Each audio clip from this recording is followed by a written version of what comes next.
Hi friends, welcome back to life with JK.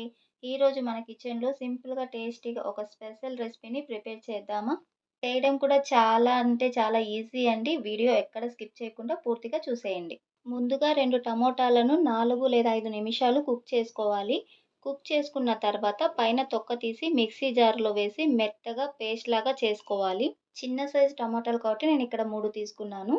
ఈ పేస్ట్‌లోనే గోధుమ పిండి కలుపుకోవాలి కాబట్టి టమోటాలను చాలా స్మూత్‌గా పేస్ట్ చేసుకోండి. ఈ టమోటా ప్యూరీని ఒక బౌల్‌లో వేసుకొని, మీ రుచికి తగినంత సాల్ట్ వేసుకొని, ఈ టమోటా ప్యూరీకి తగినంత గోధుమ పిండిని కొద్ది కొద్దిగా యాడ్ చేసుకుంటూ చపాతీ పిండిలా సాఫ్ట్‌గా కలుపుకోవాలి. ఈ పిండిని టైం ఉంటే హాఫ్ అన్ అవర్ లేదా 10 ఆర్ 15 మినిట్స్ పక్కన పెట్టుకోవాలి. తర్వాత ఇప్పుడు ఈ పిండిని చిన్న చిన్న బాల్స్‌లా చేసుకోవాలి.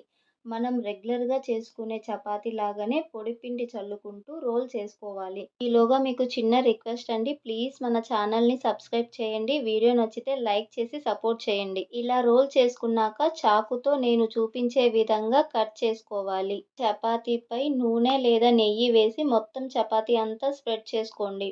తర్వాత పైన కాస్త పొడిపిండి చల్లుకోవాలి. ఇలా మొత్తం చల్లుకోవడం వల్ల లేయర్స్ అనేవి బాగా వస్తాయి. నెక్స్ట్ అయితే నేను చూపించే విధంగా ఫోల్డ్ చేసుకోవాలి. ఫోల్డ్ చేశాక లాస్ట్‌లో అటు ఇటుగా నీట్‌గా రాకపోయినా పర్వాలేదు.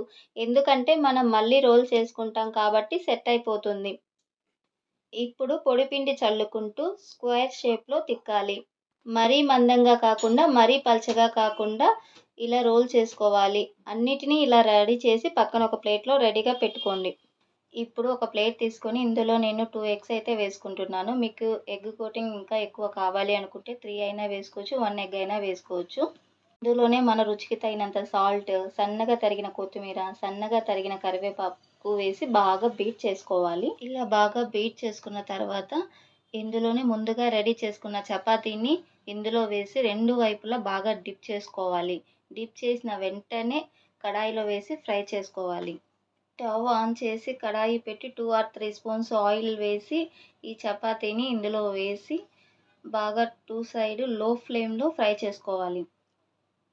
లో ఫ్లేమ్‌లోనే పెట్టుకోవాలి. ఎందుకంటే లోపలంతా బాగా ఫ్రై అవ్వాలి కాబట్టి అస్సలు హై ఫ్లేమ్‌లో అయితే అస్సలు పెట్టకండి. ఇలా 2 సైడ్ బాగా ఫ్రై చేసుకున్న తర్వాత దీన్ని సర్వింగ్ బౌల్‌లో తీసుకోవడమే. ఇలాగే మిగతా చపాతీలనన్నిటిని కూడా ఇలా ఎగ్ మిశ్రమంలో డిప్ చేసుకొని ఫ్రై చేసుకోవడమే అండి. చాలా టేస్ట్‌గా, చాలా సింపుల్‌గా అయిపోయే రెసిపీ అండి. పిల్లలకి లంచ్ బాక్స్‌లో పెట్టినా చాలా ఇష్టంగా తింటారు. ఎందుకంటే కారం అనేది లేదు కాబట్టి పిల్లలు చాలా ఇష్టంగా తింటారు. పిల్లలే కాదు పెద్దల కాడ్నుంచి అందరూ ఎంతో ఇష్టంగా తింటారు. ఒక్కసారి ట్రై చేసి చూడండి. ఫ్రెండ్స్, ఈ రెసిపీ మీకు నచ్చితే లైక్ చేయండి. మీ ఫ్రెండ్స్ అండ్ ఫ్యామిలీతో షేర్ చేయండి. ఇలాంటి మరిన్ని రెసిపీస్ కోసం లైఫ్ విత్ జేకే ఛానల్‌ని సబ్స్క్రైబ్ చేసి బెల్ ఐకాన్‌ని ప్రెస్ చేయండి. మళ్ళీ మరొక వీడియోతో కలుద్దాం. థ్యాంక్ యూ సో మచ్ అండి.